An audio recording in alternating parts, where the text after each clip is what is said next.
Go ahead. You take one thing in your life serious, and suddenly I'm supposed to assume that you take everything serious. I can't hear you. You could hear me fine a second ago. I couldn't hear you at all. I was actually. Oh, I asked you if you could hear me. Oh, Can you hear sorry. me now? Yeah, I got you. All right. Can you answer the question? Because I know you heard me. I forgot. Say it again. All of the sudden, you take one thing in your life seriously. Yeah, but you should be congratulating me. You're part of this yeah, thing. but you just assume that I think you take everything seriously. No, this is the only thing in your life That's you take completely seriously. wrong. Oh, really? What else do you take I seriously? take my job completely seriously. Really? So you feel that you're in the best shape to run into a building and save someone's life? Not the best physical shape. So then you don't take it serious. I take it serious. My mental. Oh, your mental state is serious. Yeah, okay. it's super serial. Perfect. Exactly. Did you say cereal? Yeah. What? Come on. Can we start this? This has started. You put this in. Hey, everybody. You're back with Dave and Ed, and this is To the Death Podcast. Episode 14 with Dominica. Oh, I forgot how to say it. Please leave that on. Say it. Try. Obolente. No. Damn. Obelenite. Obelenite. That's Pretty what sure I I said that right. I said that. Pretty sure. She'll tell us. It might be Obelenite. She is a multiple-time IBJJF world champion. At weight and absolute.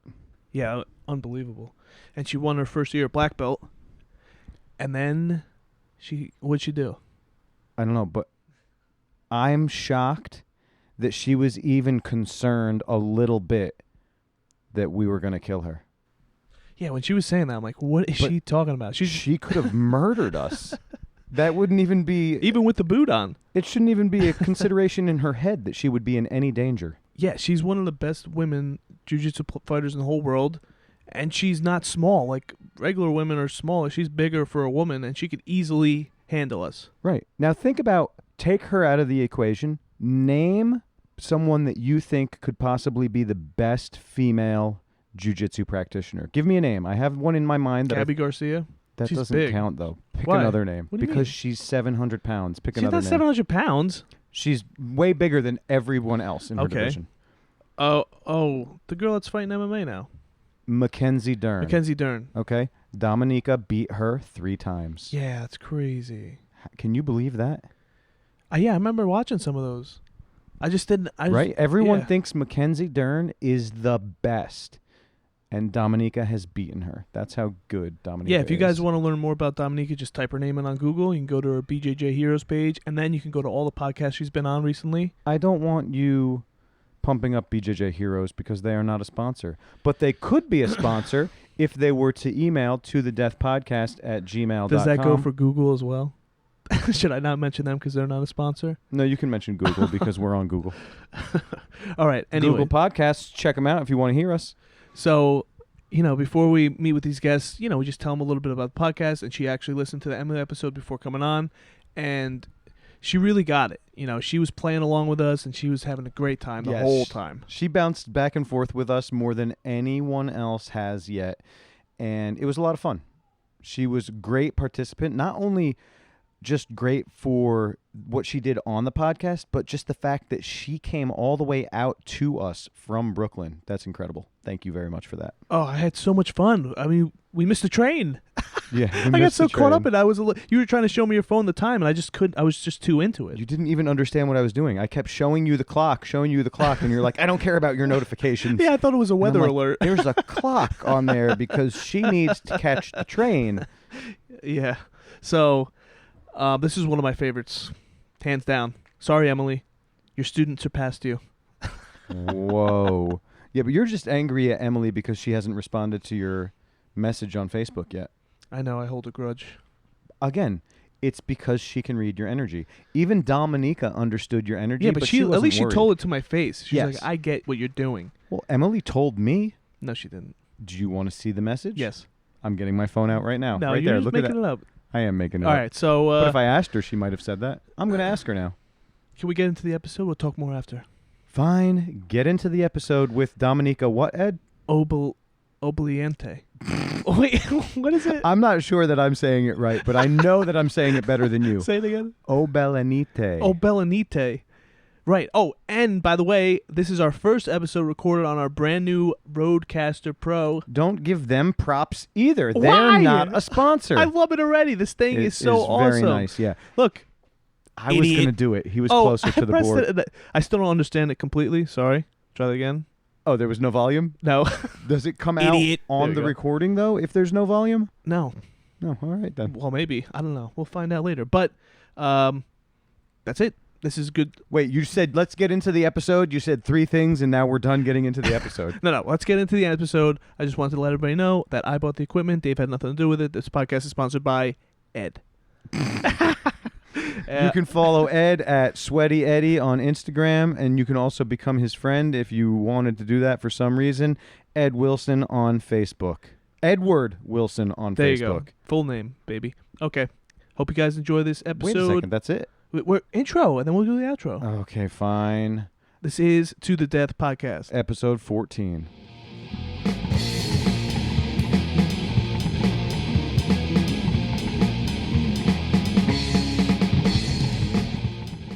Second Dave. Dave wanted Ed, you're to going to have to leave the Rodecaster, though. I'm not Are we leaving it. recording? You don't even know how to do this. Look, there's buttons and switches. How hard could it be? It's tough, man. It looks really It's not- easy. yeah. There's little icons on everything. Right. How we can hard could handle it it. be? We can Yeah, handle it. We can for handle sure. it. Thank you for the Definitely. ride, but we're finished now. Oh, come on. You can leave. I thought He we said had a he has to connection. drive you back, too, though. I also want the office chair. That's why I'm trying to oust him. Oh. I saw you my dug chair. that out. Look, you can't I'm even just lean kidding. back, though. I'm nice, but I'm not that nice. I see. All right, where did I put my phone? It's over here. Oh, can I have it? He wants the headphones so bad, but look at him. He can't even lean back. No, I know, you I can't lean back now. This is my own fault. I got to get new headphones. Idiot. Don't do that. All right, we started. Are we good? Yeah, go ahead. This is recording? Tell me, Dave, what have you been thinking about? A whole hear bunch it, of stuff, Dave. but I actually lost my train of thought on the ride here. You kidding? No, not at all. What did I do with my phone? Because I have my list, too. Oh, you guys I have had- lists? You Oh, guys yeah. brought lists? Yeah, we got We're lists. prepared. Oh, God. Yeah, look at all this. Oh, my God. Yeah. I hope we get through every single thing on that list. All right, what do you want to start, Dave? Go ahead. I want you Well, to start. first, it's not even on the list, but why did you leave social media? Or are you just taking a break? I definitely took a break. It's a little bit more of an extended break than I thought it would be. I originally decided to leave because, I was, okay, let's be super honest about stuff. I was doing a San Pedro ceremony a few weeks ago in Washington, D.C., which is a cactus that you take, and it's very similar to ayahuasca, but it's a lot Whoa. milder. Yeah. We're on the same page already. Wow. This is fantastic. Fantastic. So this is something that my parents should probably not listen to, but I'll still be super honest about it. I was told by the person leading the ceremony that it would be a better idea to distance yourself from some of the more kind of animated things happening in life, like social media, that tend to like instill panic in people, especially nowadays. So I decided it'd be a good time to take a break, and I did. And I've noticed in the first few days that kept opening my phone and kept checking my email, even though I don't really get emails. I'm not a corporate person, but I'm like, why am I doing this? And it's because I had developed such a habit and instinct for going on Instagram and just scrolling. And then I realized that I don't actually care about anything that I see on Instagram, and it might be a good idea to just stay off of it. Now, I did get a hold of you by email, though. Yeah, you did. Yeah. Yes, you did. So So you fate. It There all you go. worked out. Okay. Thanks, San Pedro. So what do you do, though, before email? Did you get a lot of instant messages? Oh, definitely. One of my primary modes of communication is through DM and fielding like offers from Pakistani ghee companies that are like, hello, sir and madam, Yes. for sure. They're hilarious. That's 50% of my interaction. So now you're not interacting with people. I definitely am, for sure am, sneakily, once in a while. I'll come back to Instagram probably this week just to continue working on my brand. That's like one of the most pretentious things I've ever said. I'm so sorry that it's been recorded in time forever. But I'll definitely pop up on social media. But it's just been easier to kind of find space away from people yammering on about panic and things like that. Sure. Also, Yeah, it keeps understand. it keeps judgments in general out of it because you don't need to see them. You can't Yeah. hear what you can't see. Exactly. And I think a lot of what's happening right now with the pandemic and with all the social situations, a lot of people are just breeding hate and confusion, and there's nothing really productive being said from a lot of outlets. You just described Ed. What are you talking about? How? That's exactly you. Hate. Are Just you hate. kidding? Nothing positive ever comes Yeah, I out of your see it mouth. in your I love eyes. you. Even you That's said that with gross. hate. You said that with You hate. did say that with hate. Those I just eyes. have contempt for him. There He was just- Did you get a chance to listen to the Emily podcast? I did. I got Okay. I got a chance to listen to some of it. Well, in a later episode, he talks about how most of the things he was saying to her were all lies. Hold on. You said it was misleading. That's the exact word. Misleading at Yes, worst. because I said malicious. It wasn't malicious. It But was did you hear misleading. the part where he said he didn't like to train with women? Yes. And He if changed his mind she on that.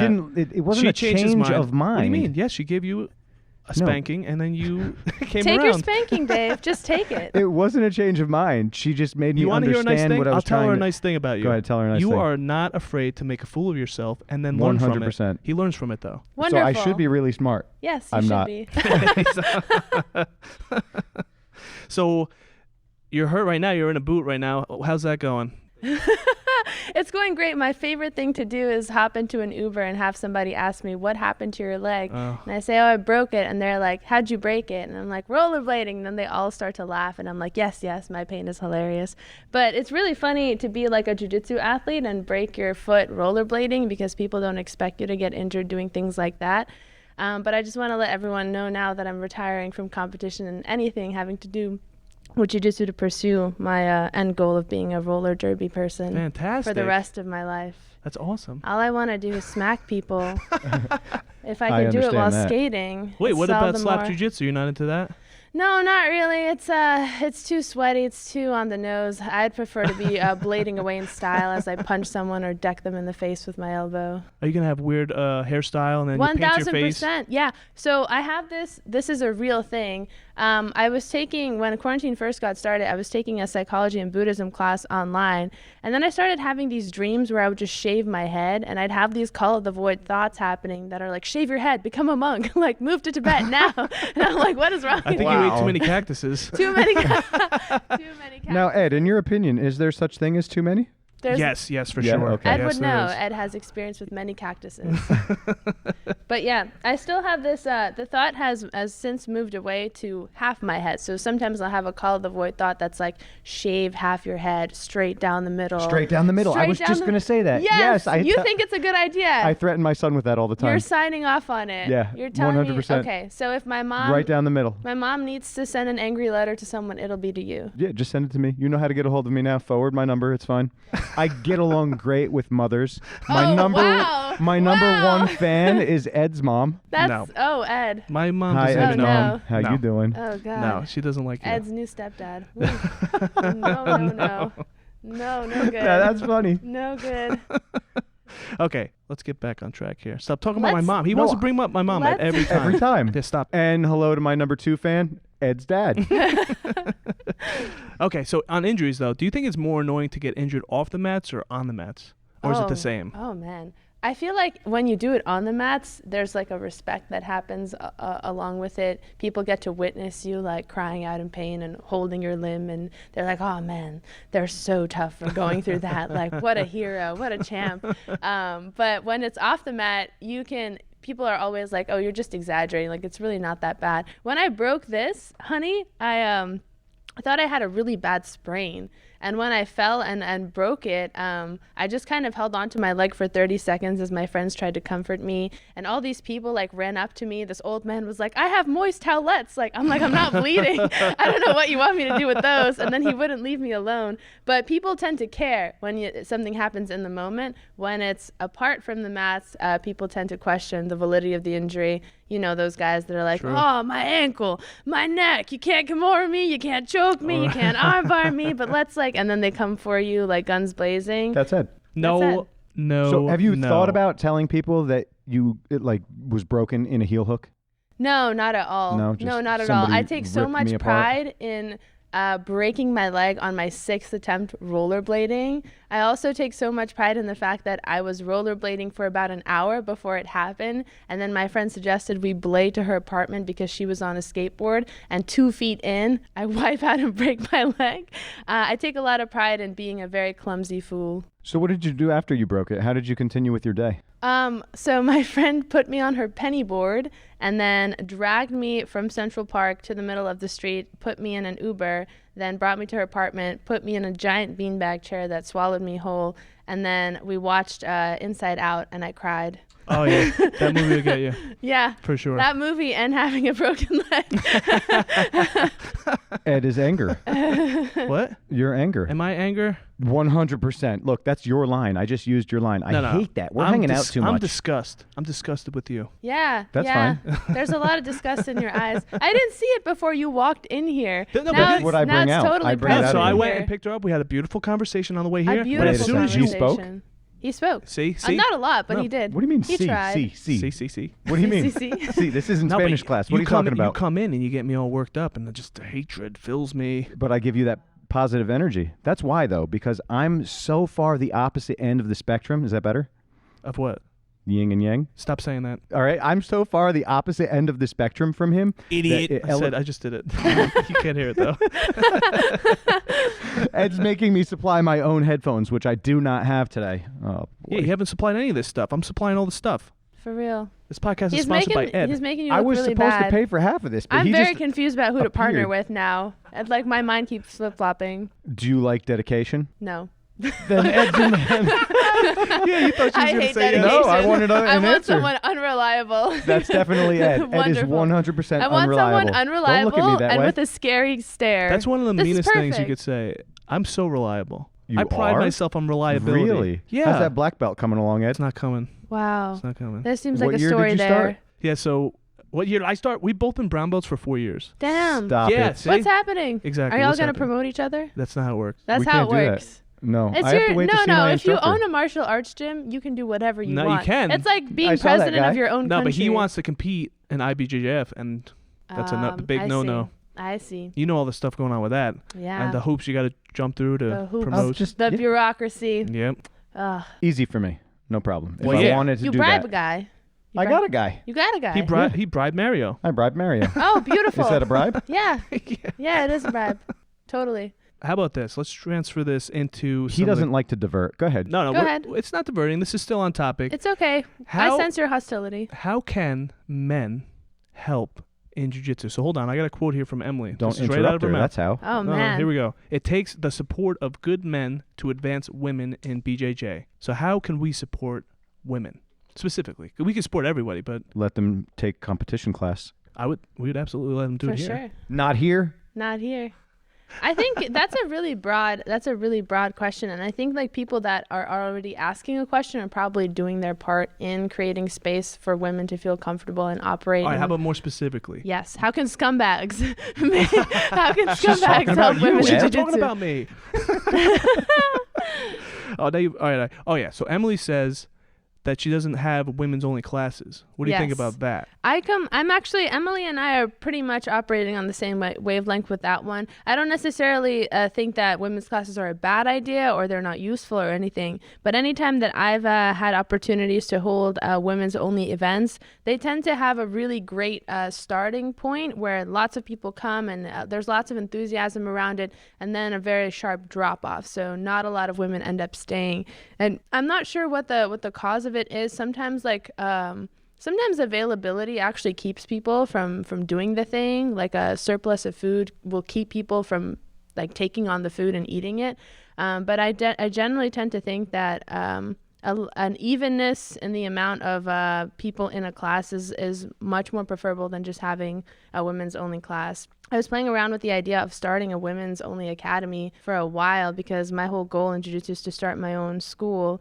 And I had so many conversations with Emily about it. And something that really changed my mind about that was one of my own classes where I have about 50 students. Most of them are male, but I have about 20 female students.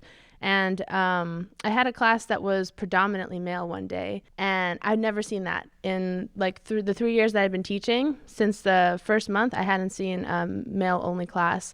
And a lot of my students were coming up to me and asking me, hey, where are all the girls at? Like, what's going on today? Why is it an all dudes class? And that shocked me because when I was first starting in jiu-jitsu, I had never encountered other women in my space. It would always be just me, and it was totally the norm. And I realized that for my students, the norm was always seeing women present in a class and thinking that was the new normal. And I thought that was extremely cool, and I felt really proud of myself for creating an environment where men expected to see women on the mats as well. So that's what I want to do. Well, you just gave a breakdown of your numbers. You said you have 50 students and 20 are female. That's almost 50%. Yeah, That's incredible. That's Totally. a huge number. That's for sure above the average. for sure. Yeah. But that's good. That's great. Dave's actually has a pretty good percentage comparatively. Yeah. To the area, I guess, yeah. What's your percentage? 25, 30% Wow, maybe. that's incredible. That's pretty good, Yeah, well, I mean, generally the sport is so male dominated and it's so sweaty and gruesome. Like when you walk in here, you're like, I don't want to do this. Like this is disgusting. Like what kind of a pervy like sex shop is this? You're Nobody talking wants right about this. my wife right now. That's exactly how she feels about it. Exactly. Nobody wants to do that. Nobody wants sweat in their mouths, especially like from a dude that maybe hasn't showered in a while.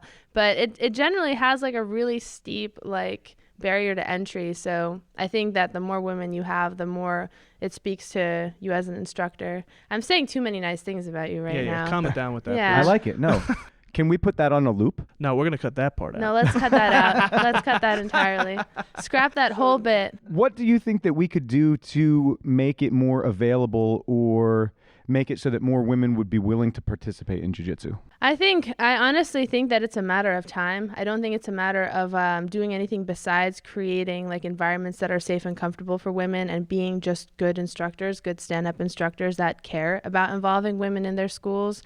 So anything from incentive programs or even asking students to like encourage their friends and like whatever to come, just encouraging the spread of the environment that you have, which seems like it's a really good one if your percentages are at that high for women.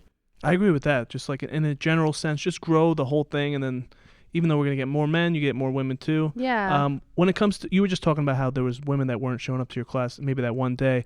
What do you think the retention rates for men versus women is, in your opinion? Oh, Interesting. that's a really interesting question. I'm sure the retention rate for women is a little bit choppier just because of pregnancy and things like that. I know I've known so many women that have quit jiu-jitsu because of motherhood, but I also know a lot of women that came back. I'm sure the retention rate is just going to increase with time, but I'm also sure right now that it's probably I'm sure men stick around jiu-jitsu for a lot longer than women do. Do you think that possibly having so many men around could be a deterrent for the women? 1,000%. 1,000%. I think when I get new female students or when I have women come into my gym, one of the first things I ask them is, why are you here? Like, what is making you want to enter into a space that's like male dominant and looks super intimidating from an outside perspective? It's because I got pushed into the sport when I was really young and my dad was always there. So even though I was a 9-year-old girl, and then like an 11-year-old girl in adult classes, sparring mostly with guys that were much older than me, my dad was always around. So I never felt unsafe. I felt unsafe, obviously, if someone was trying to just completely smother me from mount, being an 11-year-old kid underneath a 40-year-old man, some of which were like COs and police officers. And I was like, oh God, this is really uncomfortable. But I never felt unsafe because I always had my father around. But for a lot of these women that are coming into spaces where it's just a majority of middle-aged, like older men that are much bigger than them, I'm sure it's uncomfortable. I'm sure it is. It's like you walking into a gym with like a ton of bodybuilders. Okay, stop it. Wait, I got a thing right now. No, I want to There's go. so much you don't love go. in You this don't go. room. Stop There's it now. so much I'm gonna love. forget. This goes right into my thing. I want you to forget about it. But It's I probably wanted not to as know. good. Let him No, your say thing his is this the thing I piece. wrote down? No, it's a thing I thought in my own head, and it's in my head now. So you're gonna stop. Original thought, man. Let it happen. So speaking about kids, right now there's more kids than ever, and girls versus boys. I think the ratio is more in the it's not in favor You of girls. interrupted me for that? Hold on, I'm saying that's a good way to get women in it if they're in early like you were. Now the sport's more mainstream and it's easier for kids to even know Totally. about it, and there's more kids around. So if girls are introduced to it early, it doesn't look as intimidating as That's a somebody really coming good in. point. That's such a good point. I think the best, honestly, right now, just hearing you say that, the probably the best way to encourage more growth in the women's population in jiu-jitsu is through incentive programs to help girls get into jiu-jitsu, especially because there's not so many biological differences at that age. Like girls competitively against boys Sure. around the same age have a really good chance of just being technique predominant and not having to worry about strength or speed or any of those other outside factors. Well, you talking on that? Do you think that girls and boys should compete in the same until like the puberty aspect kicks in? Yeah, I definitely think that's fine. Although some people definitely tend to hit puberty sooner than others. True, that's when true. I was 12, I had to fight Derek Holmes from Team Lloyd Irvin, and he had a full six-pack, a full-ass six-pack, and I was terrified. And he ran through me, as he should have, being like a person that was a foot taller than me with a six-pack. So That's an interesting fact here. I think that the knowledge of jiu-jitsu and parents knowing more about it through MMA is a factor in getting kids to start jiu-jitsu. And I really feel that more parents are driving their daughters more than their sons. I would say that the kids class here is 50 to 60% girls wow, that's incredible. for the kids class. Do you have any ideas as to why that is? Do you think it's a safety thing? It's probably a safety thing, which is now a question that I wanted to ask you. When you started jiu-jitsu, why jiu-jitsu? Why not another martial art? Well, I started it because of my dad. My dad is the person that kind of curated my life for probably 15 years of it. Was he training? No, he was not. He did a little bit of martial arts when he was like 18, 17, mostly like Jeet Kune Do and like Kung Fu and things like that. You know, like the fake stuff. Oh, you know, Jeet Kune Do is not fake. the strip mall Fake. stuff. not You fake. you didn't even know who the people were. I didn't know the It people must It's were. not not be real. real, man. Bruce Lee, bro. That's Bruce Lee's Who? not real, man. Oh, don't say I'm that. just kidding. I love Bruce Lee. That's such blasphemy. Oh my God. We would have to Throw cut me this out of interview this short. gym right now for saying that. No, Bruce you Lee's can- amazing. You can stay. It's fine. I love Bruce Lee. Well, all right, talking on that, mentors. What is a mentor to you? What's your definition of mentor? A mentor is somebody that leaves a lot of room for their mentee to grow and flourish and find their own way, and they offer a kind of unrelenting support from the sidelines and in real time, which is kind of I don't feel comfortable calling many people a mentor, but Emily is somebody who is 1000% to me the amalgamation of what a mentor is, and that's somebody I've known her for almost 12 years now, and we've not been super close the entirety of our relationship. First, she was a teacher to a kid. Then she was also trying to, the relationship I had with my father when I was younger was really complicated, and Emily tried to work a lot to help alleviate the tension between us. Emily just happens to be a mentor that is also a life mentor as well as a jiu-jitsu mentor, but she started out strictly as a jiu-jitsu mentor. I think that it can vary for sure. So now, Ed, how often do you take breaks from jiu-jitsu? And is that the kind You're of just trying to embarrass mentoring me. you would like to instill in your Listen, daughters? This is all right. I take a lot of breaks, and that is why I'm not a black belt, because I take breaks. Also, How would come you- mentoring That's have a- anything to do with potty training? All right, How's that stop. working? He wants to bring all my weaknesses up. I'm having a very hard time potty training my daughter, and he just loves to hold it over my head. That's so It's just mean. fun for me. Potty training is so hard, There we especially go. when you're a My middle-aged two man. kids. Did you just call me a middle-aged man? Wait, that's great. How old do you I'm think so Ed is? sorry. How old I'm do you so- think he is? I call people in their 30s middle-aged But pick a number. because I'm so terrified of growing old and alone and dying by myself with What, all my what cats. number middle age would you call Ed right now? Ed looks about 33. That's the close. closest That's close. That's yet. close. How old are you? 31. Wow. Yeah. Okay. How old do you think I am? You look about 33. I love it. I'll take it. How old are you? 39. Wonderful. Oh, wow, 39. I would not have pegged any older than 33. Perfect. You roll like an old man. I'm old. Good. Good. I wish we had our geese so I could I show her have how two I. geese in the back. Let's put them. I'll dominate you right in front of her. No, you embarrass might be infected. We I can't roll. will have to go before that. I do not want to see any of that. I do We're not. gonna roll. I'm gonna ankle lock you. Okay. Okay. Well, we did want to start a video series, a Tap Ed series, where we roll with our guests, and I just try not to get submitted. Oh, wow. Yeah. That's really good for your self-esteem. Oh, it's not gonna be, but it's gonna No, be it'll good be for- fine because he's impossible to submit. It's not true. He clams up better than anyone. Mm. I'm a good clam though. Yeah. Oh, are you you like shrink your traps into your ears and then nobody can choke and he you does one of ever? these. Yeah, I and gotta- You you just can't let move your his arms arm. get hyperextended? No, you can't And get never, his ever, arm. ever. If as soon as somebody gets my arm like this, I tap. I just stay very close. You're a turtle. Yeah, turtle. You're a turtle. That's Don't amazing. look at It me. came up again. Ed That's being a turtle. amazing. You know, there are some people who compete and pride themselves on never being scored against just because they're always turtling and always being very, like, cautious. Well, that's one of my How many claims to matches fame. are they winning? None. Zero. All right, come on. I won half my matches. I've never been submitted though. You've I'm never not- been submitted? no, in a That match. is something In a to match. be proud of. Yeah, but I haven't gone against high level people. Okay. So We'll You change that. Go against me every day. no, that's the whole point of the series. I want to get embarrassed so I can learn and just get This humbled. sounds like a reverse thing where you're going to embarrass me No, from not being able to submit You're you. kidding, right? No, if You're he a scores jujitsu- 1 point, he wins. If you submit Yeah. him, you win. You're gonna compare yourself to me? That's crazy. You're a jiu-jitsu We're world human champion. beings, man. No, we're We're not. all the same. We're not the bro. same. Ed definitely is not a I'm human We're being. all united, man. Peace and love, bro. Oh, I'm about peace and Grateful love for Dead, sure. yo. Yeah, don't hide it, divide it. Oh, very good. Very All right, good. so let's talk about competition a little bit. Let's do it.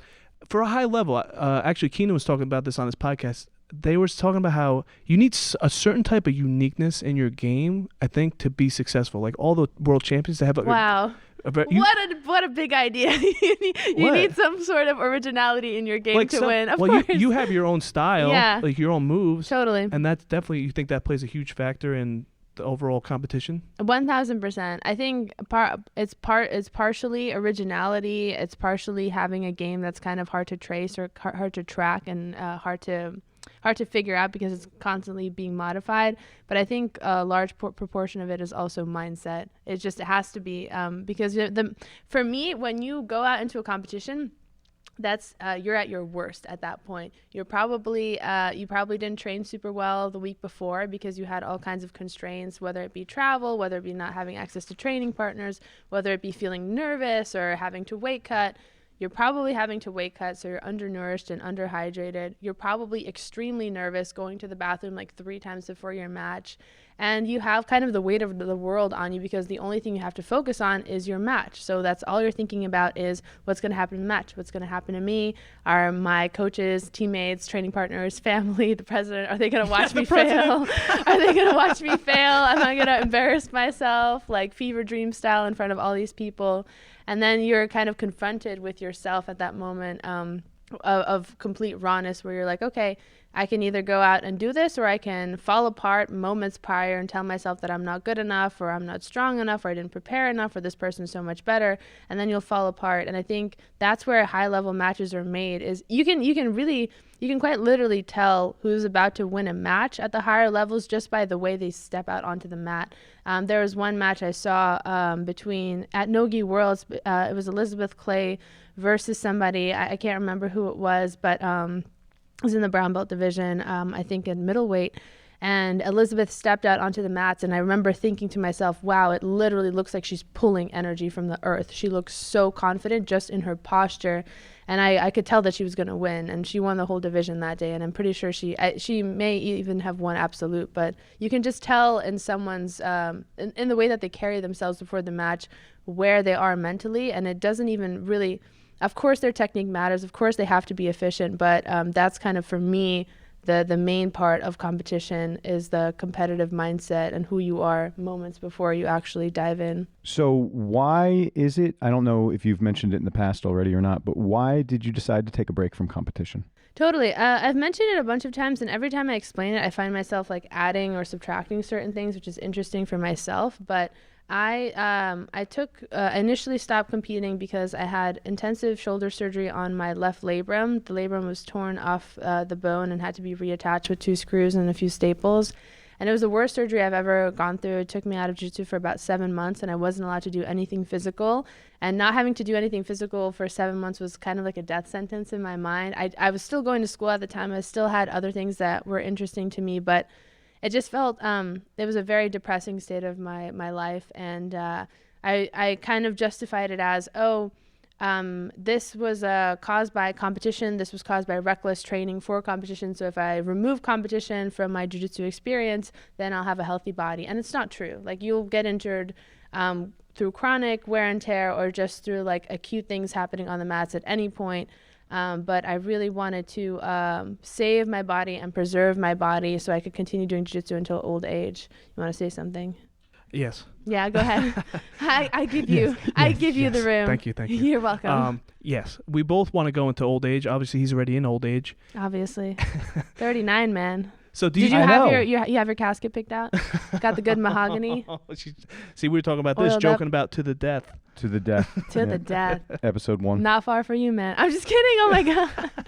Have you been retailoring your game to kind of look forward to the future, like different types of styles that might cause more injuries and try to shy away from them now? 1000%. I definitely I feel it in my own body. Like, I used to be able to do some crazy types of guards just because I didn't care about where my knees turned. And I'm like, yeah, that hurts. Like, I don't want to feel that.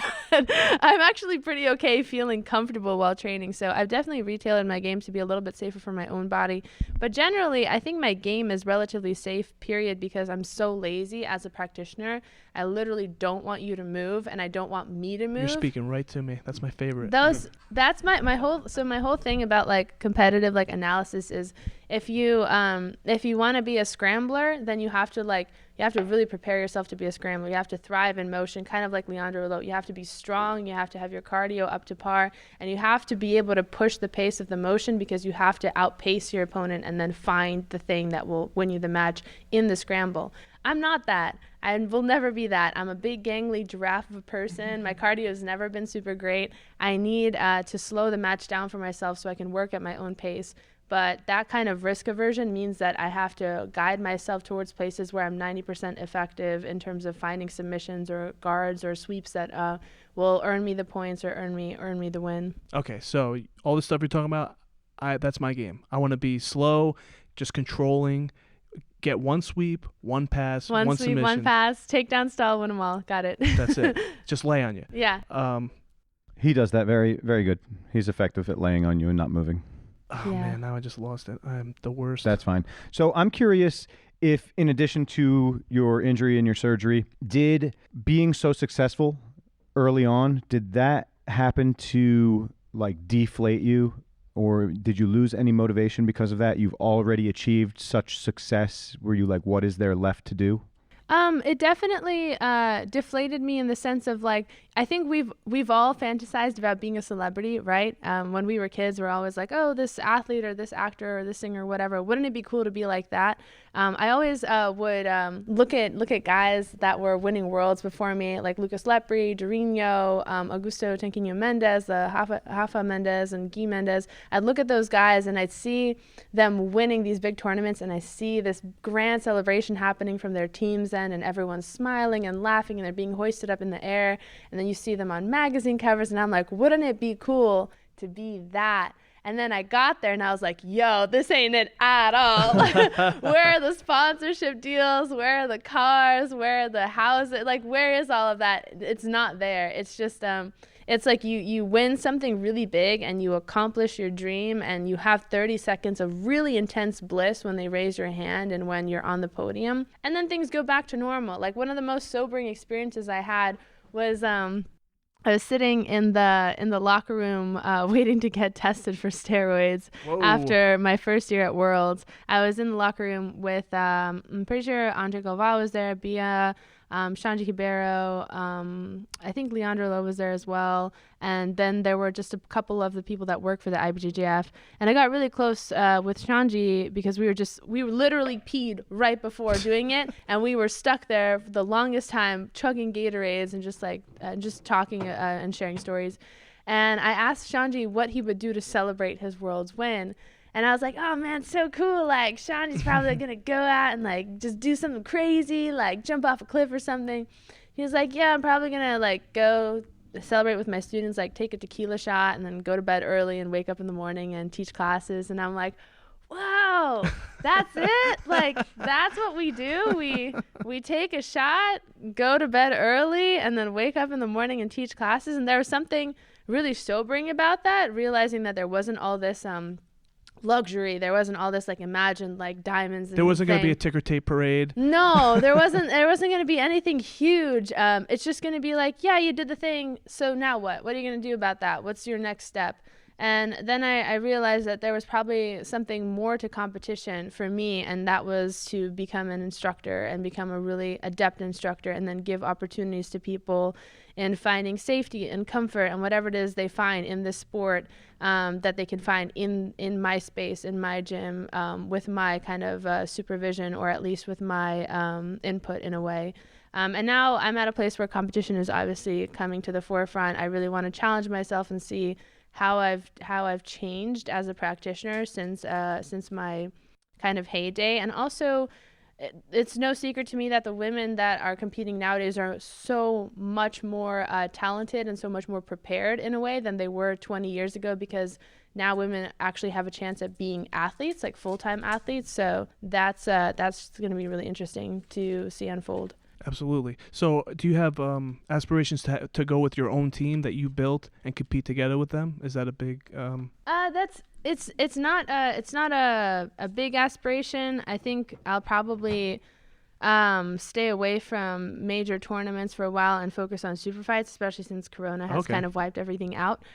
For me, it's more important in terms of understanding why I compete, like why I do this. Because before, I used to compete only for validation and acceptance from my family, my teammates, friends, just because I really had a low self-worth when I was younger, totally low self-worth, and couldn't really figure out that everything I was doing was for the purpose of love and being loved by other people.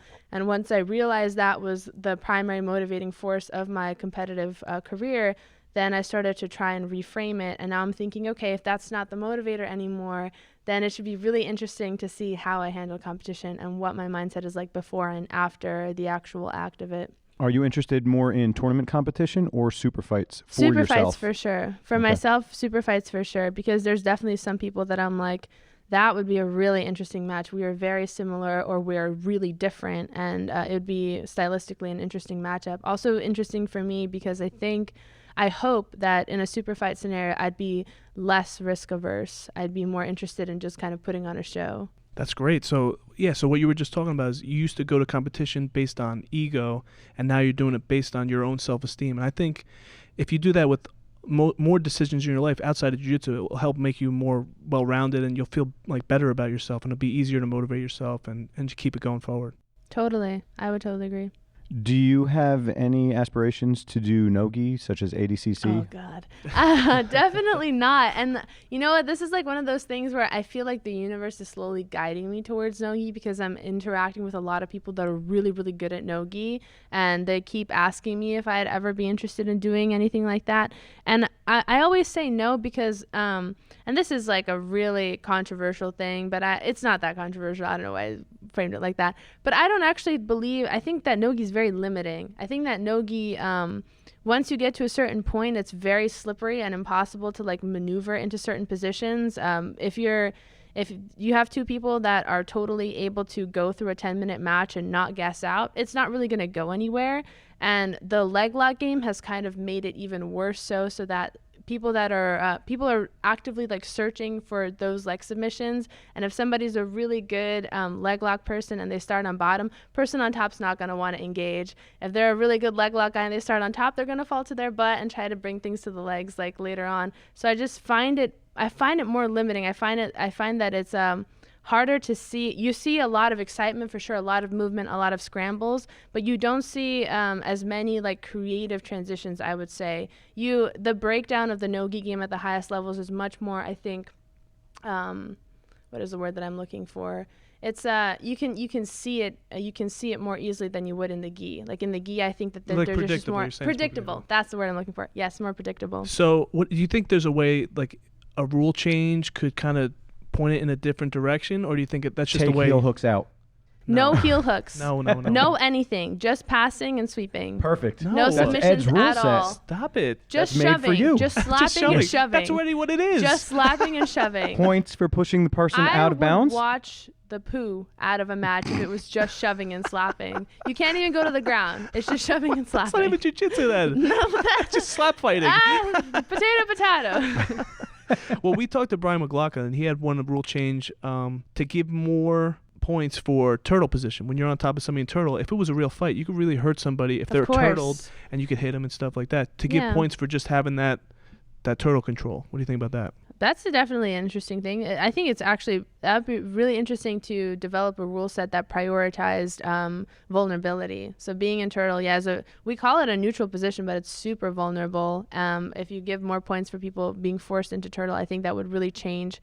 Because people also use turtle as a great way to enter into leg locks. So it'd really make people rethink going into that position. He was also talking about just being front headlock position. Like in a real fight, you could actually knee somebody in the head if you have them controlled like that. Yeah, totally. And you don't get anything for that, really. Just maybe an advantage. Course. Yeah, definitely a reframing of the rule set would be... I don't know. I think in general, I think when people are talking about coming up with rule sets, most fight organizations are just trying to make a fight really exciting, and they're trying to think of rules that will help push the pace of things. Nogi is already a fast-paced thing. It's like already something where people are not really necessarily going to hold back. What really stands in the way of Nogi being successful, I think, is the time. I think the time limit for a match should be cut way shorter. I think ADCC matches should not be as long as they are. I don't think overtime should be a thing. I think we should keep matches shorter. So what about ADCC? I like the rule set, kind of. All right. So I like how half of it's points and half of it is not points. It's not points. But what if they flipped it? And in the beginning of the match was points. Yeah. Because if you're behind in the second half of the match, you know it's sub or die. Yeah. So you're going to be doing everything you can, where the way that it is right now, everybody stalls for 5 minutes, and then they're like, I'm going to get 1 point and stall again. Yeah, it's like, you can see it in their eyes. They're like, when they first match up, they're like, let's just stall, okay? Like, you promise you're not going to go out for any flying stuff on me, and I promise I'm not going to do that for you. We'll just calm down, and then when the 5-minute mark is up, then we can go. Right, but if they flipped it around, that whoever is down on points the second half of the match is going to be going for broke. And then again, it could be a shorter match. 1,000. I agree with you. I've been thinking that for a while as well. But I also think I just think 10 minutes is too long of a match time. I honestly think that 6 minutes should be like the cap for high-level matches, because you're going to see a lot more action. I think most people are able to give their all in a 6-minute time frame versus 10 minutes. I think you're always going to see some like large chunks or pockets of space where people are really taking time to rest. So you were talking about that before the podcast, like how you were doing 20-minute rounds in the gym and you would look for breaks, because you got to pace yourself, and then pacing yourself is not very exciting. No, not at all. So you don't have to stop because of me. I'm trying to get him to stop. No, but you just asked 3 questions in a row. How about I jump in once? Wow, that was really aggressive, Ed. He's getting me going. Are you okay? Do you want to talk about it? How's your day been? I want you to be my partner, and just let's get him out of here. Did you have any of that tea? Did you take your pills? Is that what it is? I took my pills. Why are you airing his dirty laundry? He's trying to get a. He's inconsiderate. He's trying to get a sponsorship from the pills, so we have to talk about the pills. I hear that you're inconsiderate. Do you want to talk more about how inconsiderate he is? He never listens to me, and I try to figure out problem solving together, and he doesn't hear. It goes in and out, and then he just keeps repeating the same thing over and over. Every single day there's some kind of problem, and he wants to quit, I can't take it anymore.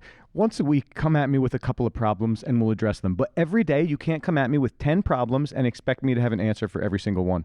He's too down on himself, too negative. He has no vision to see the good in things or people. Wow. But my question to you was going to be, have you followed Kasai at all? Yes. That right now is one of my favorite rule sets. 6-minute rounds. Yes. Round robin. Did you just mute me? Ed just muted me. Wow. The passive aggressiveness in this room, you can cut it with a knife. Can you see how disrespectful he is? First of all, he puts me down, Respect your elders. And then he switches it back to what he wants to talk about. That's what we were talking about a minute ago. I was talking to her all nice about you. Ed, you got to stop screaming. You got to stop. It's going to worry the neighbors. Just finish the interview out. You can ask all your questions. Give me the headphones. Put the mic down. No. Idiot. I can't hear it because I don't have headphones, but I could see him hit that button. Can I transition a little bit? She had nothing to say about Kasai. You're just going to cut her off. Kasai rule set is great. I actually, the guy who owns Kasai, or one of the owners, Rich Burned, is somebody that I would take Nogi classes from at his gym in New York. In Union Square. He would teach me all the leg lock stuff. Everything I know that's heel hook related is because of that guy. Okay. What's his school? It's called Mushin. Okay. Mm-hmm. It's a really small gym that's kind of like a boutique gym. It's very like hidden in New York, and there's a lot of high level talent that passes through there. Beautiful. Now go ahead, Ed. Well, we're talking about my rage, all right? And sometimes I get a little worked up. I have a quote here from one of Dave's female students. A quote? This is a quote. This relates to rage? Oh, I know the quote. A little go ahead. bit, yeah. This is her quote. To me, there is nothing more gratifying than being able to tap out a guy who is twice my size, and that feeling of panic that comes over them when they know it's about to happen. Whoa. Have you ever had a feeling That's like serial that? killer stuff right there. Yeah. Do you hear that? Oh, should we say her name? We should tap Jess. her. She knows Expose Jess. her. Oh, it's Jess. Jess. Expose So her. now it's not only me that thinks you may have anger issues. You've never had All right, something like that? FBI guys, go to her backyard right now. Start digging up them lawns. Yeah. Well, Emily said she agreed with her. She said she had fantasies about maybe being mugged and then beating the crap out of some guy that's Oh, trying to do man. that to her. I never have those fantasies because I'm always like, every single time that I've been scared or spooked by friends, my instinct is always to pull guard, and that is not a good instinct to have. Literally drop to my butt, legs up in the air. I'm like, okay, come at me. I'll spider guard the poo out of you, but not if you're wearing a t-shirt. You got to put a jacket on for me, man. Make it an even fight. What about Rubber Guard?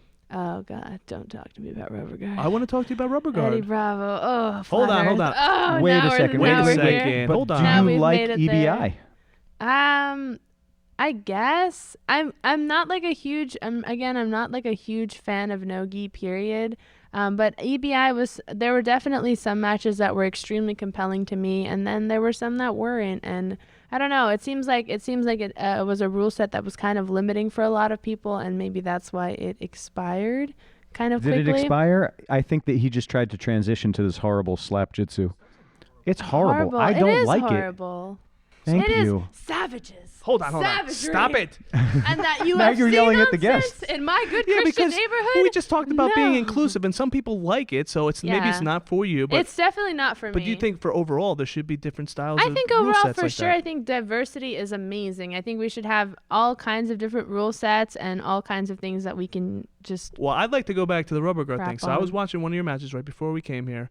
Rachel Damara, you remember that match? Rachel, yes, that was a nemesis of What mine it looked for like sure. there was kind of doing a Eddie Bravo variation there. It's so funny that people are, all the Eddie Bravo fans are always like, oh man, Dominica, you're all about that Rubber Guard, Yeah, aren't yeah, you? And yeah. I'm like, I definitely am not. Like, I don't see a lot of merit to that position because both of your legs are kind of caught in this space where there's so much tension being put on your knees. And you don't really have a really good transition, and people are able to kind of limp arm or like shrug forward and just come out of that position pretty easily. I'm way more a fan of Williams guard myself. I don't know the difference. Williams. You are killing me. Listen, this is what I'm dealing with. I don't know you what that brought, is. You Listen, brought do up. you even do jujitsu? I play half Thank guard. you. You don't even know I who only- Sean Williams is? I know who he is, but I don't know what he does. You don't Does he know do half Williams guard? guard? I do half guard. That's it. Oh, No, man. you just- You brought up Elizabeth Clay before. He was sitting here. He had no idea who He you're was talking like about. calculating. I don't know who that is. I know you don't know who that is. She's probably really good, right? She's pretty good. Alright, cool. Yeah. She's really good, yeah. I told you. You were telling me that you don't listen to jiu-jitsu podcasts. I don't. I don't watch matches. listen it. I just Listen, watch your match because we're I talking don't to you. actually care about jiu-jitsu. This is all a very elaborate farce that I've put on to be able to make like mediocre money. So is this what you're doing full time now? Making mediocre money, yes, 1,000%. But are you happy doing it? 1,000%. That's all that matters. Important. That's That's all right. that Guess how much matters. money we're making with this? Zero. Negative. And Zero. you guys Make it are negative. That's and right. you guys are unhappy too. Well, I'm Wait sorry. So a it's second. amazing. Who's unhappy? I love this. Look at how frustrated he is. That makes me Yeah. smile. Come on, that's painful. I can see pain in your eyes when you say that, though. My I eyes? know that No, there's definitely tears not. being held back here. It's a sunburn. It's a sunburn, 1,000%. Dude, I'm dying today. I am in so much pain. I was at work, like, just wanting to cry all day long. Oh, this is not your natural complexion. No. No. He doesn't Oh. look like a tomato all the time.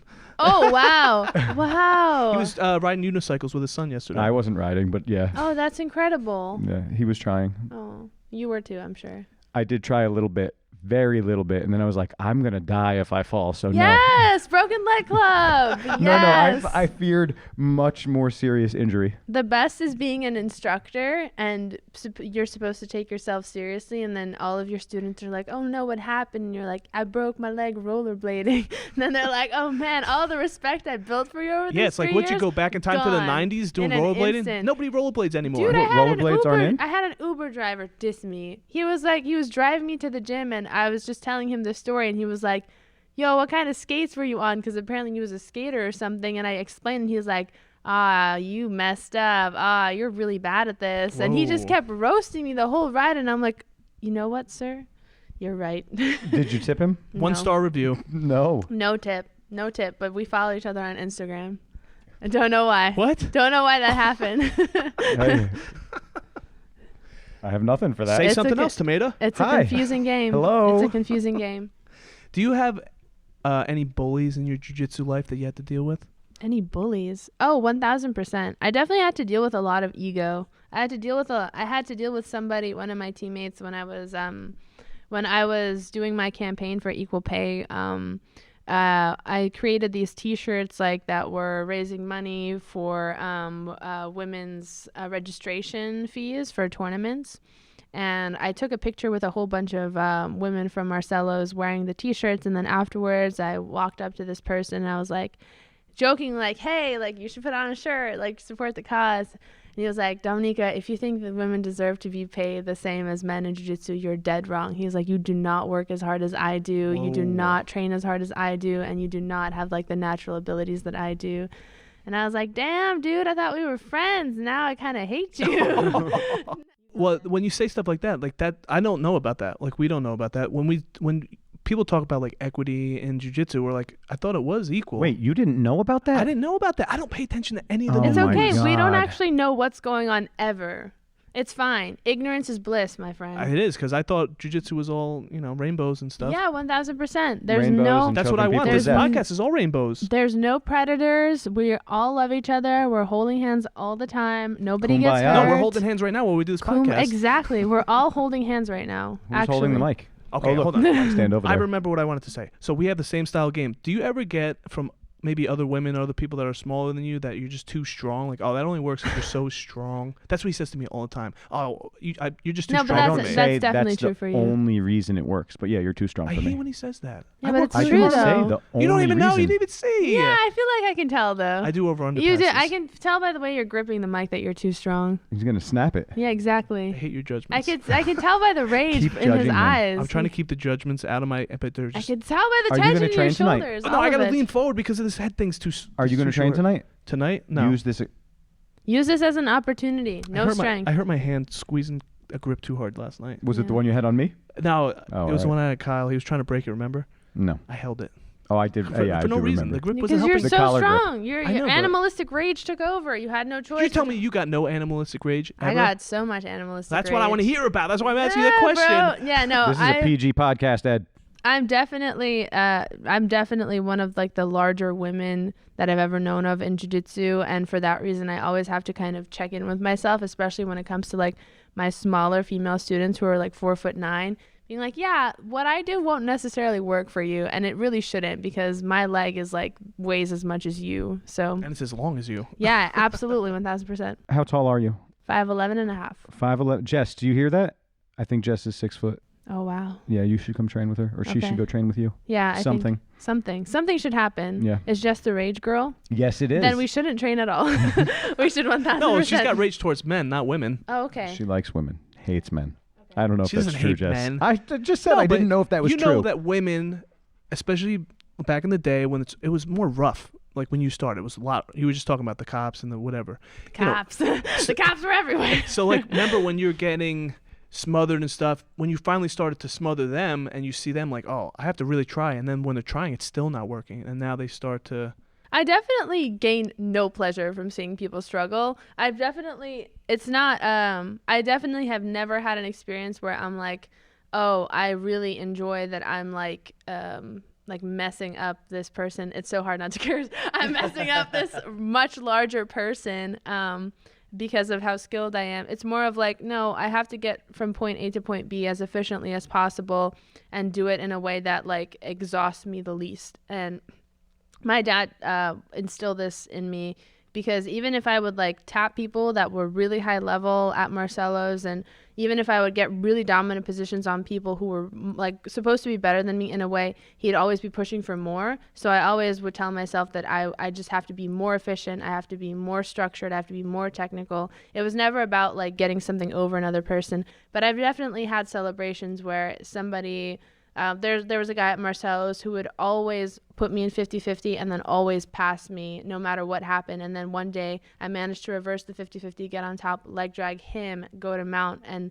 that was a huge celebration for me and a huge victory. But it didn't matter that he was a man. It wouldn't have mattered if he was man or woman or what belt level he was. It was just he was challenging me in such a specific way that once I reversed the challenge, then I felt that I had like leveled up in my game. I think that's ultimately what I'm trying to get out of that comment that she has. That's the feeling she has. It just happens to be when she rolls with bigger, stronger men, that's what she runs into. She feels empowered. She feels it's an empowered. empowerment. Yeah. She's not. But yeah, if you let it go too much, that it could be more ego. So you're taking your ego out of it and just saying for yourself, it's an accomplishment to get through a hurdle that was just holding you back. 1,000%. Yeah, 1,000%. It's beautiful. Thanks, man. I appreciate it. What? That's what we're going for. We got so wholesome. You want to bring it back to mean stuff. No, I want you to be nice to me now. I'm not only mean. I just like to put Ed down. I'm know, not but only mean. I already hate myself. So when you guys start hating on me too much, now I'm really just starting to shell up and I Yeah, don't want to hear it see? anymore. All I want you to do is be better. Better at what? Everything. Don't and be feel sorry. Better. Just better be about better. yourself. I'm trying as hard as I can. I've never tried as hard. Lately, I'm gonna force the you negative energy. to feel better about yourself Please help me. through derogatory language. That's not. Constant derogatory No, language. he's told me over and over the only way that he understands is through negative reinforcement. Okay. Yeah, I'm driven by negative reinforcement. When Oh, you start really? saying two nice things about me, then I'm like, all right, that's enough too. He Okay. doesn't I believe like it. a balance. Wait, now you like a All balance? right, I don't like either. Just You don't talk like to me. anything. Just leave me alone. Yeah. Leave me alone to die. Oh gosh. So Well, what I was actually thinking about the whole time that you were talking about getting out of that 50-50, and I was just thinking, like, what would happen when we rolled? How badly would you be killing us? And I would personally like to watch you beat up on Ed. It'd be very bad. I You want to see it. brought very me bad. here to do one of those weird things, right? Where it's like Weird a things? to the death match with To like the you death. guys. It would be about Yeah, 2 this minutes is- long each. This is exactly how I picture this going. I'm gonna show up at this gym, get killed by these two guys, but in like a very elaborate fashion. And now that I know it's a to the death match between the both of you, now I feel pretty okay about it. At least I go out with bravery. I should show her the video of me doing that white belt match because that's exactly how I roll still. And she'll be Nobody like, wants to I'm see just saying, that anymore, she can Ed. get a picture You of what pull we in are. turtle? You pull in turtle and just No, protect No, your the neck? half guard sweep half guard. in Half guard 2009. sweep. He did that same sweep last night. I did it. Wow. Yeah, I only do Nothing's half changed guard. from Nothing 2009. huh? changes. That's why I'll never get a Nothing black has belt. better at it. evolved. That's all. That's exactly right. Nothing has evolved Nothing at all. has evolved. That's why I'm not a black belt. I need to evolve. Can you help me, please? No. He's gonna Do you learn wanna? You lapel can guard. pay me. I'll definitely help if you want to pay me. Oh, I Ugh. thought we were friends. she's trying to make a now. living. Now we're friends. How convenient. She's trying to make a now living. we're friends. I haven't said one mean thing to you. Now we're You said all these mean things, and I still want to be friends. You're right. Now you're playing to You're my like a guilt lost complex. puppy. Yeah, You yeah, really yeah. did Here research we go. me. Okay, I Do see. you have a guilt complex? I 1,000% have a guilt complex. Can we find that out on the internet somewhere? I mean, you can find out just by talking to me. I'm not good at reading people. Yeah, you're He's terrible. really No, good at I reading need- people. You have to say it specific and probably 2 or 3 times for me to get it. I have a guilt complex. Okay. Use it against me somehow. Make me fight to the death. I go get the geese in the back. Fantastic. No leg locks, Ed. We're ready to I go. don't do leg locks. Ready I don't to do go. any submissions. I just lay there. No, you submit In sometimes. the middle of quarantine. He A does just lay storm there. brews. Do you think this is ever going to end? No. Do you think what? Okay, I have a question for Yes, you guys. please. I really like asking people this, but what have you learned since quarantine started about yourselves? What is like something that you never thought would come out? You first. I need jujitsu. I already knew that though. Yeah, I like all the breaks. I take jiu-jitsu for granted a lot, but then when they tell me I can't train, now I'm like, oh, what a waste of time I was Oh, doing. suddenly the guy that's never at the gym is Yeah. like banging on the doors, like, let me Exactly. in. I need this. Exactly Put right. on a show. Put on a show for the masses, my friend. I've been coming more since you started up again. Yeah, it's been a week and a half. That's something. You got to start came somewhere. 3 times in a week and a half. That's fantastic for Week me. 1, you came 1 day. My daddy was in town. You could have brought Daddy I brought him once. 1 time. One time. It was his first time. And Oh, because of the that's very podcast, he sweet. listened to my podcast. He's my number That's one fan. very sweet. Yeah, and I've been training 13 years, and now he finally took a class. He's like, Eddie, when you gonna get back on that baseball? Yeah, never. when you gonna hit a home run for me again? I never hit home runs Never either. again. You're like, Dad, stop! You're embarrassing me. That 100% is the worst sport.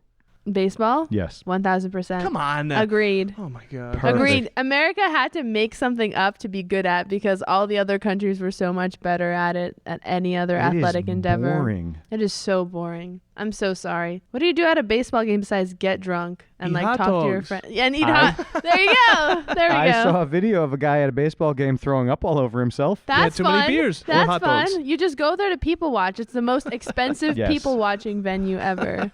Fantastic. Well, I don't play baseball anymore. And your dad is upset about that still. No, he's not upset about that. He's kind of upset a little bit. I quit in high school. What were you going to do as a 30, how old? 31? You know how old I am. I Don't know. act like You you don't know. 31-year-old You know, man bro. that wants to play baseball. You play like soft pitch. Is that what they call it? Softball. Softball, yeah.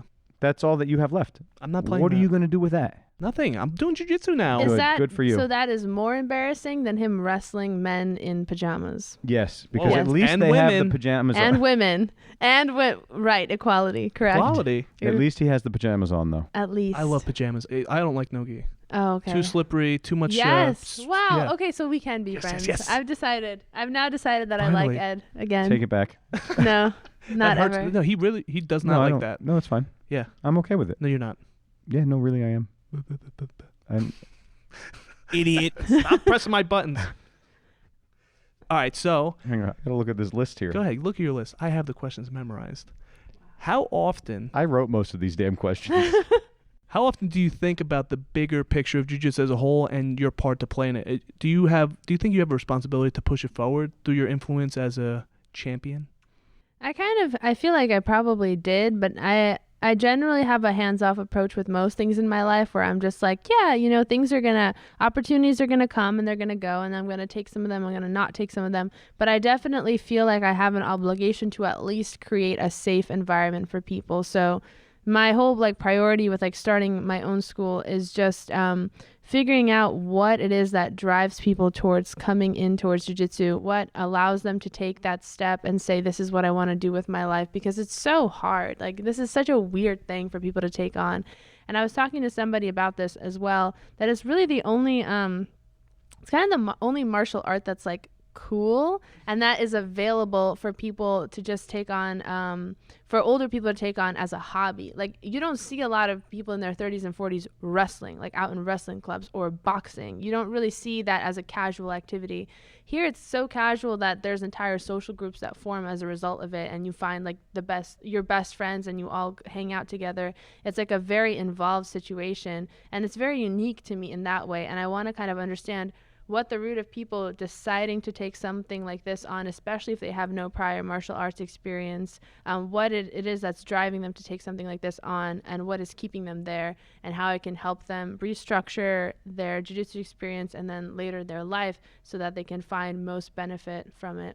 Have you ever thought about maybe starting your own podcast to supplement that? 1000%. I've been doing these dual interviews since quarantine started, and I love asking martial artists non-martial arts questions, because they're like, well, if it's not a leg lock, I don't know how to answer it. But it's just amazing to hear what their perceptions are about mindset, about growth, about development, just about what they think of themselves in a higher context, and how jiu-jitsu has helped reframe who they are as people, because there's a person underneath that. They're not just an athlete, they're not just an instructor, there's something else going on there, and I really like delving into the story of what that is. So we talked to Roberto, and he is highly Roberto Jimenez, and he is highly into that, self-reflection. And you were talking about the mindset before a competition, how all the anxiety. And do you use techniques specifically for that, like meditation, to kind of control yourself in those kind of situations? I definitely don't meditate. I have a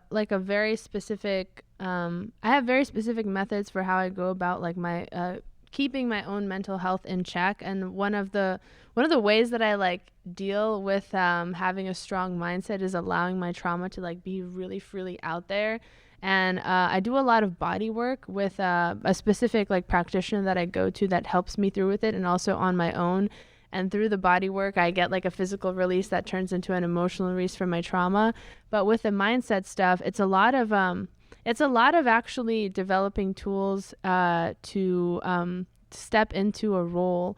So whenever I'm competing, or whenever I was competing, or even in high stress social situations, like giving a speech in front of people, or just doing something where a lot of eyes are on you and there's a lot of pressure on your shoulders and it's like mounting and the chance to fail is really high, is developing this kind of costume for myself to wear that is the costume of somebody who's so confident and just so unbelievably relaxed and so sure of themselves that nothing will stand in their way.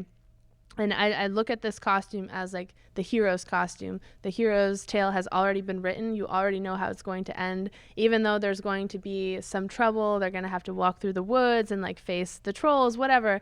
They're going to meet this dragon at the end and slay the dragon and be victorious. And you already know that's what's going to happen. So that's what I would tell myself before tournaments is like, it's already been written. It's like a prophecy. You're going to win no matter what.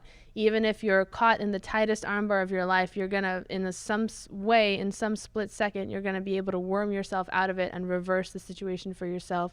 Even if you're losing by 20 points, very last 10 seconds, you're going to manage to find some crazy submission that's going to earn you the win. So that's the perspective that I coached myself into having after having some unsuccessful bouts with just self-talk, like right before a match, and that's been helping me thus far. It's so much easier to create a different version of yourself to step into when you're in a high-stress situation than it is to tell yourself that you are a certain way when you know that you're not. I tell myself that I am that way, but I believe it. Yeah. So Ed is my dragon.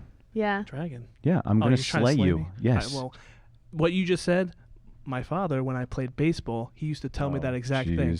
Stop. It's always about the dad with Hold this on. guy. Can you please? It's always Where's the about snore the button? Dad, I love you. I'm trying to say things and they won't let me. No, nobody wants to hear it. I used to sit in the outfield, right? And he used to tell me to Right field, probably. Yeah, it was right field, the worst position, because I couldn't throw. Anyways, he used to say, picture that the ball was going to come to you and you're going to catch it. Yeah. Stuff like that. You're saying picture Visualize. your future, Yeah. and that's Wait, exactly somebody's right. been trying to teach you to visualize since you were a child and you still can't do it? It takes me a long time. Yeah. How many takes is taken from jiu-jitsu? I'm not perfect. I never claimed to be. Nobody said you were perfect, especially you. Yeah, That's especially part of me, the I problem. know. What do you think about me? We can't talk. This is a PG podcast. Aw. See? The love that I see being shared is so amazing. You guys have grown a lot since the beginning of this podcast. You I don't can know see that. it. I can see it. No. I can see it. We're going He's gonna- backwards. He's going to text me tomorrow and say that the podcast is over. I quit. Yeah. But for all of our listeners, just know it will continue. It's either going to be Dominica and Ed or Dominica and me. Or it's just going to be me, just by You myself. should start Do your you own, want this? though. You yeah, can have it. I can take it? Yeah, Oh, this absolutely. is fantastic. Yeah, he says that because he didn't this pay for This it. about covers my train fare home, so that'll be great. Should we have brought money? I don't have any cash. Yeah, you should have. I mean, Do you have any I cash? expect Now I got Venmo. for every Venmo. Yeah, we for can Venmo. everything that I do as a jiu-jitsu personality, I have a $200 an hour rate. So Whoa. Uh-oh. basically, We're starting to go over here. yeah, Is it too late to cancel? it is not too late to cancel. Okay. The cancellation fee is $400. Oh, that's great. Yeah, but I want to hear your interviews. I want you to start interviewing. I'll definitely interview. I've actually been thinking about starting a podcast for a really long time. Just do it. The issue is I want to make sure that the host that I partner with is adept at speaking when I don't feel like it. Like if I show up and I'm like, Oh, you're trying all to be messed lazy up. now. yeah, I just You told just you have to I'm take- lazy. I just You have to told take you. Ed's pills. He's lazy, but listen to him go during the podcast. Yeah, I'm for revved real. up, ready. Every single person that knows him says that they've never heard him speak so much. Yeah, I can see it. I All can right, see don't it. be ashamed of This that. is You're your great on the medium. podcast. Yeah, that's essentially what I'm searching for, is somebody who's comfortable in this medium. Because we were talking about it in the car. Conversation is like an art piece, right? You have to like figure out how to maneuver it, how to guide it in certain directions. And I want to find a counterpart that's going to be able to bounce off of me really easily. Yeah, he's like 100-pound weight vest that I got to wear and carry through Yeah, I the can see conversation. it. Talking I about? can see it. I What? can see it. You see me how I'm all slumped like this? He's just his weight. That's why. Yes. It's because it has The nothing weight to of do the with world your is on your headphones that are too shoulders. short. I see. the weight of your useless body. That's right. At least that weight is shrinking. He's carrying this dead horse for you. You don't know both of true you. pity until you watch him roll. Oh, wow. What do you mean? You said I did great yesterday. We even have that recorded. No, he Wow. was doing great for 5 minutes, and then he let it all go in the last minute. That was it. 5 minutes. Oh, man. Yeah, but the match is Spent. 6 minutes. Match. And you Masters. guys are incriminating yourself so much right now. Oh, It's this is what we do. amazing. We're talking about drugs. We're talking Whoa, about whoa, whoa. illegal Whoa, training who- You were centers. talking about that. PG, yeah. We You bringing me this? we are all involved. She's gonna now. drag us He's right gonna- down. I'm dragging Yeah, you he's guys gonna cut down this with part out. me. Don't worry about it. Fantastic. I have to say that a couple Stop times. saying it. He says it at That's least only 20 the times an second episode. time. And I don't think I said it earlier. I think I just implied it. What are you doing? I'm just getting all wiggly. I'm so happy to be He's here. Oh my so gosh. happy. He's know, so happy to be I was so doing nervous. this. I get always nervous. Like before I was going to pick you up. Wait, I have to cut you off. You were talking about speaking, how it's an art form.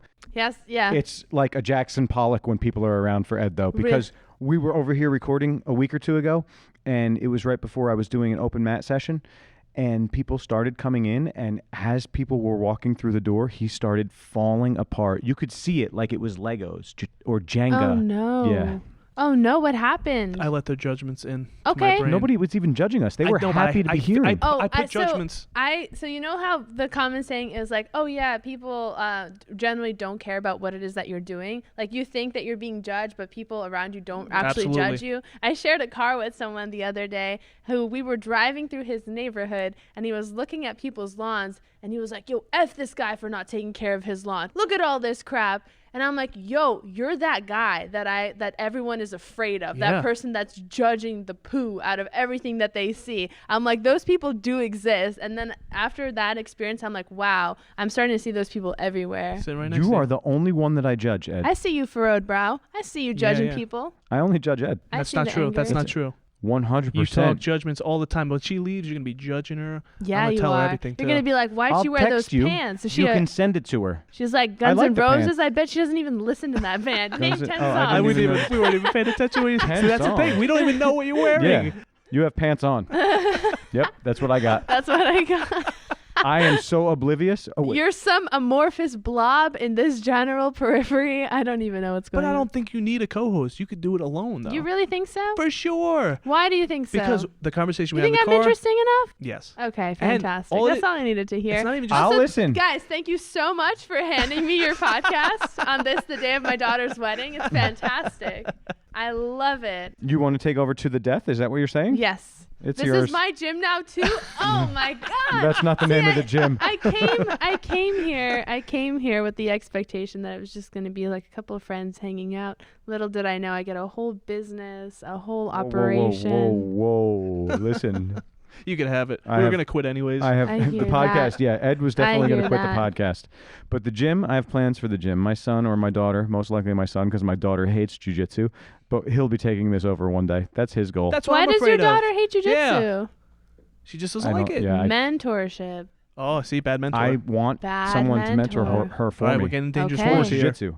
All right. You'll have to come back. You literally had my mentor appear on a podcast. No, we went and to now her. me. We went to or- her. Yes, you literally went to my mentor for your podcast, and I have me.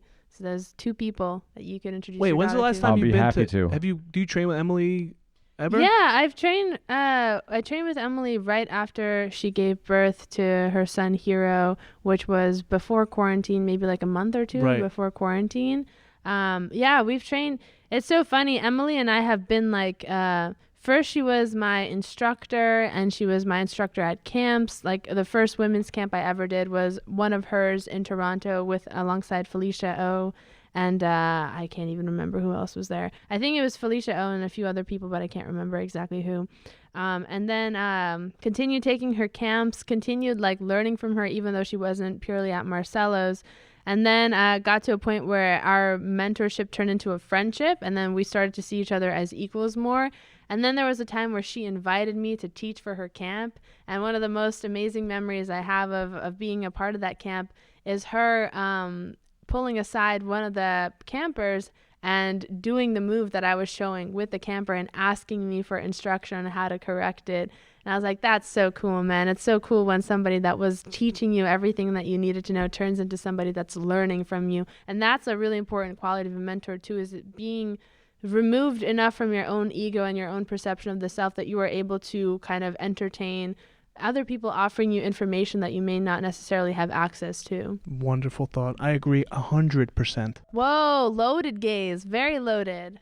Lots of anger Stop. here. Don't even talk. I wasn't going to say All right, anything. never say anything again. Never say anything So again. we have a plan to go down there and visit Emily, like when things are really officially opened, and we would Sure. love for you to come down 2022. when you're peeled again. I'll definitely come. Also, come. you were talking about how you were interested in doing super fights. Happens to be we have a super fight between each other that we have to schedule. Wow. I have to slay my dragon, and people need Are to you know about asking it. me to ref it? Oh, I'd love that. No, I'm actually asking you 3 for private. points for Turtle. Yeah, he wants okay. privates, yeah. Yes, you need to get me to 1000%. be able to handle him. Fantastic. You're gonna embarrass yourself because he can't win. No, we'll get him I there. passed your. Did I well, pass I'll your get guard him yesterday? there. You can't. I already know all of your weaknesses What just is from it? observing your Oh, body tell me language for about this them. last. No, of course not. I'm gonna tell him them. Tried- Listen, I he's tried gonna to trick pull. you. Nice trick. Nice try. He's gonna pull half guard, and I'm gonna be stuck or Exactly. swept. That's exactly what it is. Stuck and swept. No, I was in his half guard for 6 minutes yesterday. 6 I was minutes. just I trying to couldn't- stall. yeah. I was trying to stall. Were it was you working. squeeze? Or Yeah, were he you was just thigh squeezing. mastering it No, up this what happened is entire I did a quarantine? 2-on-1 on the far arm, and I And just I'm held his so wrist. weak, I and he couldn't couldn't figure break out how it. to get around You're it. so Wait, weak. Yeah. yep, I figured He out. figured out for 6 but I minutes still later. couldn't pass. My foot was stuck. I I know. could not get my foot out. Yes, he was thigh mastering my foot. It was stuck. Listen, that is a most bigger women in jiu-jitsu. That's like their go-to. But listen, Ed, I keep showing you the clock. Oh, 3:22. Yes, Oh wow, I have a training cat. I keep showing it to him. He Sorry, doesn't sorry, care. I He wasn't just even paying wants to attention. talk. He'll Well, drive you all the way if he Will has to. I be able to make it in time? I'll get you back to where you need to be. Fantastic. Okay, so let's just close this out officially. I've also had to go to the bathroom for the last 30 minutes. That's because and you I've drink just- that big coffee. It's still going. It's Okay. still going. Okay, so let's just clean this up. Do you have anything that you're plugging, things that you're doing right now? I know you're hurt, but you're still involved in jiu-jitsu community, right? Yeah, totally. 1000%. If you're interested in ever learning from me, my school is Heinz Combat Sports in Long Island City, Queens. I'm the head instructor there, so come by, grab a class from me at any point in time. Also, I know I said I'm off social media, but I'm going to come back on, so you can find me on Instagram at DomTheBombYourMom. Or if you want to reach out through more professional means and read the blog that I semi-annually post to. Semi-annual. It's semi-annually. That's exactly how frequently I post to it. My website is www.dominicao.com. And you will have a future podcast. I will have a future podcast. It will be called The Best Podcast Without Ed and Dave. What? Wait a second. Specifically I thought you said that against, I was you going to know. be your partner. No, I've decided that this is all mine and this whole gym belongs You're to gonna me need an now. editor, though. Definitely, You want Guys, to? I have a message him. new location in Dover. No, we're We're not in not The Dover. sign anymore. says Core, but it's it's not Dover. I'm just kidding. Where is it?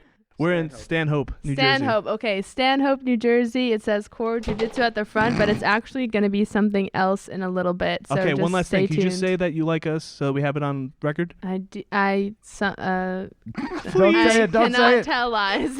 So also, is Heinz yours? Heinz is not owned by me. It is Okay. owned by 4 independent owners that own separate Muay Thai gyms around Queens and Brooklyn. But I am the head instructor of the gym. And you still have the plans or the goals one day to open your own gym? 1000%. As soon as we figure out what the hell is going on with the world. You don't want a gym right now. Yeah, it's definitely a crazy It's definitely a hard time to be paying rent and doing illegal things like training. time.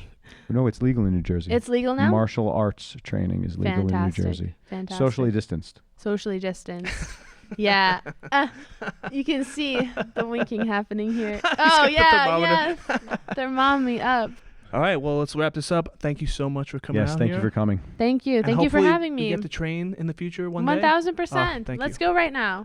We're not going to socially distance train. Don't worry. All right, thank you Don't again. check in on us. This is it. Signing off, David. Bye-bye. Bye.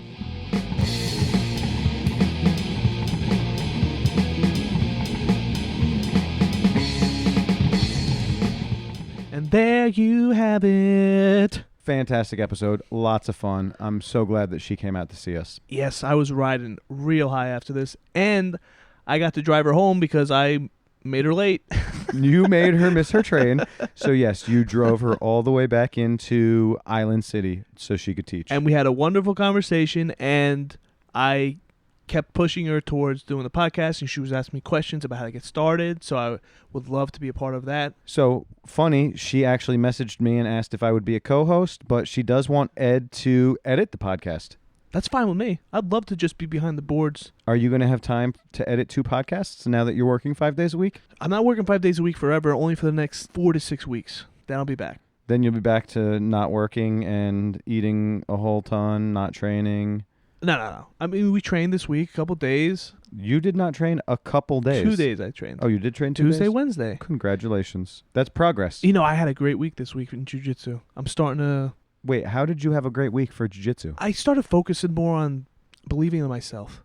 And I'm like, I want to get to the back, so I'm forcing my way there with good technique, and I'm just choking people out like your brother Peter Pan. I almost passed him out the other day. Congratulations. You choked out someone who should be a white belt. Whoa. I only gave him his blue belt. Hold on. The same day, Kyle and you both failed to tap him out, and you were trying. I was trying. And I was trying, and I'm the only one who did it, so there you have it. All right. Yep, you're good. Thank you for teaching him how to clam up as well as you do.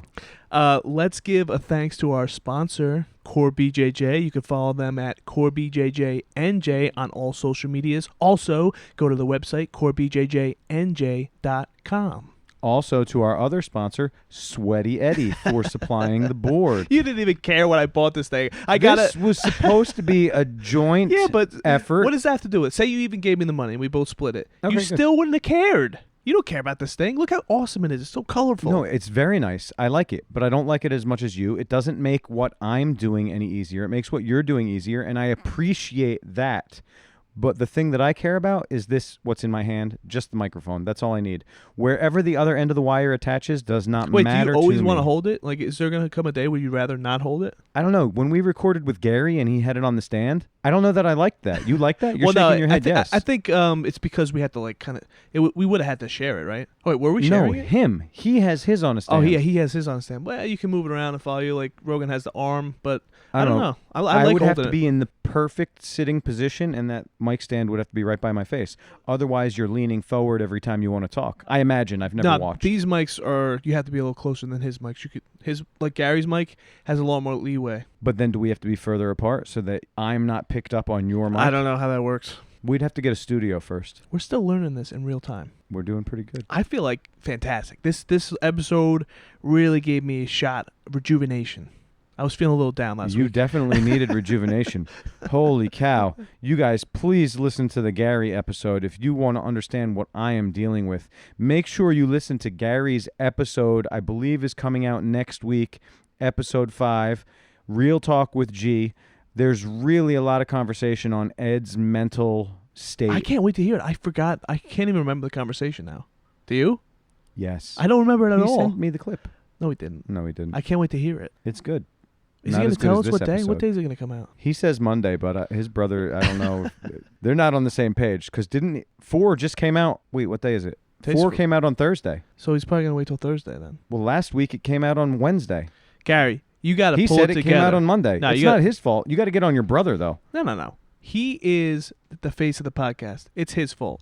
If I didn't record the stuff and put it out on Monday, it's your fault too. You got to get me motivated. He's got to motivate his brother. And just like I said in past intro outros, which I don't know if it made it to air or not because I can't remember, I am fully expecting to not have an episode on a Monday morning. No. What are you talking about? I'm just mentally prepared for that to happen because of you. You're kidding. No, I'm not kidding. I'm 100% serious. You're the one saying you're going to skip interviews. No, that's not what I said. Yeah, you did. It is clear on the bonus episode, which will be out on YouTube. I do not want to skip episodes, but if that is the only option we have in order to record a certain guest, I would like you to do the interview without me. If it's interview or death, I choose interview. Okay. That's good for us. Fine. I can share. All right. I'm proud of you. Good. I passed kindergarten. I can share. Okay. You have anything else? I'd like to thank Rob for the music. He's been killing it. And we haven't been thanking him. I thanked him right now. You can also follow Dominica on her social media, which she lists out in the episode. Dom, your mom, the bomb, something like that on Instagram. Also, she is teaching at Heinz Combat Sports.